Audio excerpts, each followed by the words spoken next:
নমস্কাৰ আজি পুনৰ এটা ভিডিঅ'ৰ মাধ্যমেদি আপোনালোকৰ মাজলৈ আহিলোঁ আজি ভিডিঅ'টো বহুত ইণ্টাৰেষ্টিং হ'বলৈ গৈ আছে শেষলৈকে আপোনালোকে চাব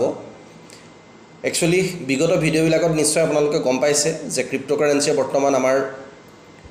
বৰ্তমান মাৰ্কেটত কেনেকুৱা ধৰণৰ যুগান্তকাৰী বিপ্লৱৰ সূচনা কৰিবলৈ গৈ আছে এটো আমি সকলোৱে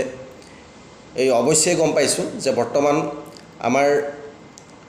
গোটেই সিস্টেমটোৱে হৈছে অনলাইনৰ মাধ্যমেদি ৰান কৰে আৰু দ্বিতীয়তে ক্ৰিপ্ট'কাৰেন্সি হৈছে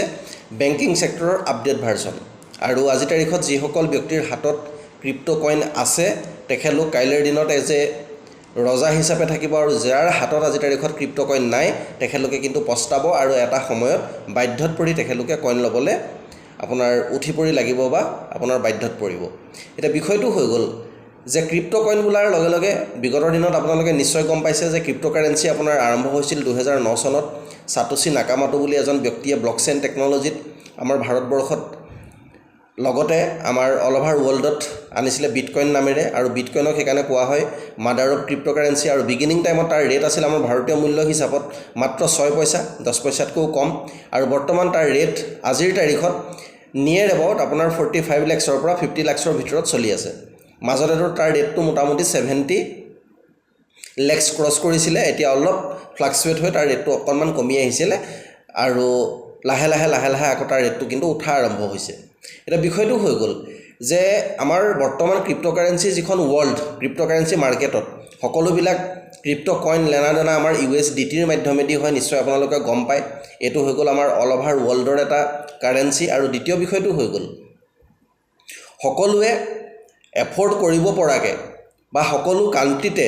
চলিব পৰাকে USDTৰ মাধ্যমেদি আমাৰ ক্ৰিপ্টো কইনৰ লেনাদেনা চলে আৰু এই ক্ৰিপ্টো কইনবিলাক ক্ৰিপ্ট'কাৰেন্সি জগতত ব্লকচেইন টেকনলজিত চলে আৰু এতিয়া আমাৰ মোটামুটি 25ৰ পৰা 30,000 মান কইন আছে ক্ৰিপ্ট'কাৰেন্সি ওয়াৰ্ল্ডত আৰু তাৰ ভিতৰত যিখিনি কইনৰ নিজা ব্লকচেইন আছে সেই সকলৰ কইনখিনি কইন হিচাপে পৰিগণিত আৰু যাৰ ব্লকচেইন নাই বেলেগৰ ব্লকচেইনত চলে তেখেতলোকৰ একচুয়ালি কইনটো কইন নহয় এটো টোকেন বুলি কোৱা হয় নিশ্চয় আপোনালোকে জানে আৰু তেনেকুৱা ধৰণৰ ব্লকচেইন সকলো কইনৰে একচুয়ালি অহাটো বা থকাটো সম্ভৱ নহয় কাৰণ এটা ব্লকচেইন টেকনলজি অনাটো বা ব্লকচেইন নিজৰ লঞ্চ কৰাটো কিন্তু আপোনাৰ এটা বহুত লেংথি প্ৰসেস হয় গতিকে তাৰ কাৰণে বহুত কিছুমান ফৰ্মেলিটিজ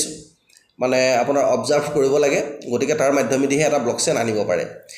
এটা কোম্পানীয়ে যেতিয়া ধৰক মানে এটা কইন লঞ্চ কৰে কইনটো লঞ্চ কৰাৰ পিছত ব্লকচেইন আনিবলৈ হলে মোটামুটি 2-3 বছৰ লাগি যায় কিন্তু আমাৰ সৌভাগ্য যে আমি যেটো কইনত কাম কৰি আছো TLF কইন গতিকে TLF কইনৰ আমাৰ টোটাল সাপ্লাই হৈ গ'ল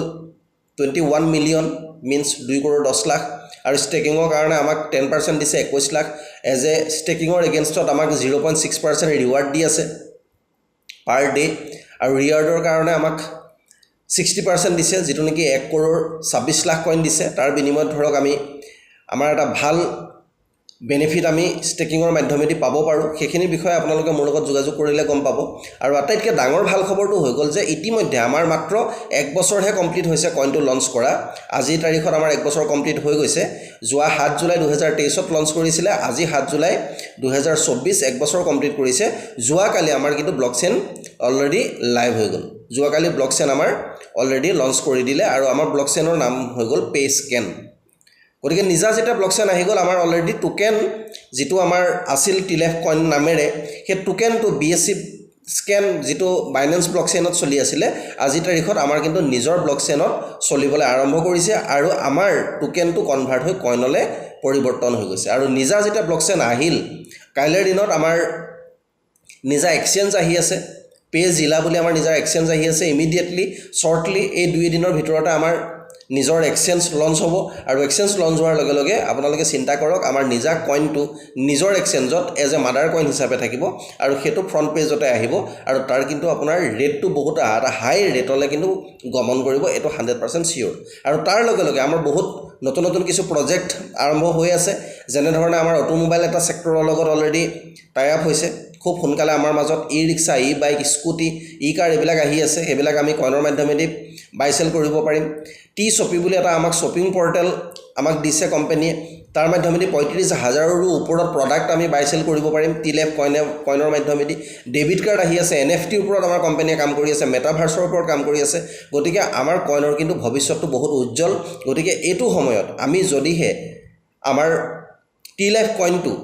আমি পাৰ্চেছ কৰি যদি ষ্টেকিং লগাই দিওঁ, এতিয়া ষ্টেকিং ইতিমধ্যে আমাৰ হাতত বৰ্তমান চালুকীয়া গতিত আছে। গতিকে আপোনালোকে যদিহে ভাবে তেতিয়াহ'লে আজিৰ তাৰিখত আপোনালোকে এটা ন্যূনতম এমাউণ্ট যদিহে এটা ইনভেষ্ট কৰি যদি কইনটো আপোনাৰ পাৰ্চেছ কৰি ষ্টেকিং লগাই থয়, তেতিয়াহ'লে কিন্তু আগন্তুক 2-3 বছৰ 5 বছৰৰ ভিতৰত বহুত এটা ডাঙৰ হিউজ ৰিটাৰ্ণ দিব, যিটো নেকি 100 গুণ 1000 গুণতকৈও বেছি হ'ব পাৰে। গতিকে এইটো হৈ গ'ল মোটামুটি বিষয়। গতিকে আমাৰ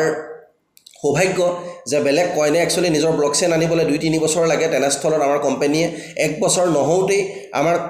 কইনে অলৰেডি আমাৰ ব্লকচেইন আমাৰ মাজত আনি দিছে। এইটো আমাৰ কাৰণে এটা বহুত ডাঙৰ এচিভমেণ্ট। গতিকে আমাৰ কোম্পানীয়ে দিনে নিশাই কাম কৰি আছে। কিমান দূৰ আগলৈ আমাৰ কোম্পানীয়ে গতি কৰিব তাৰ প্ৰমাণটো অলৰেডি এই এনেধৰণৰ কাৰ্যবিলাকে আমাক কিন্তু দিয়ে। গতিকে আপোনালোকে যদিহে ভাবে কইনটো পাৰ্চেছ কৰি ষ্টেকিং লগাম বুলি, তেতিয়াহ'লে মোৰ লগত যোগাযোগ কৰি আপোনালোকে সেইখিনি সুবিধা আদায় কৰিব পাৰিব। ধন্যবাদ। জয় হিন্দ, জয় তলবিন লাইফ। ধন্যবাদ। Have a nice day. ধন্যবাদ।